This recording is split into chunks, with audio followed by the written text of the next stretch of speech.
الشرطة لحد النهاردة رافضة تتكلم عن المكالمة دي، بس التسجيل اتسرب.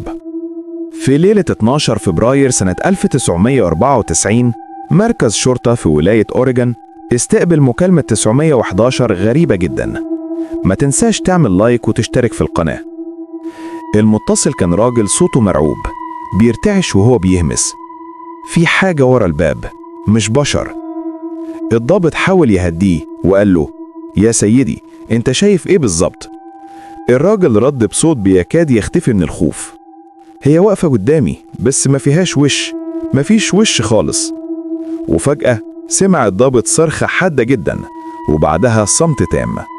ولما الشرطة وصلت العنوان لقوا البيت فاضي تماما. الباب كان مفتوح، السماعة لسه مرفوعة، والتسجيل بيتكرر لوحده من السماعة. هي واقفة قدامي. والأغرب من كده، التسجيل الرسمي للمكالمة اختفى من ملفات الشرطة بعد ساعات قليلة. ولحد النهاردة محدش عارف ايه اللي حصل للراجل، ولا مين أو ايه اللي كان بيرد فعلا على المكالمة دي.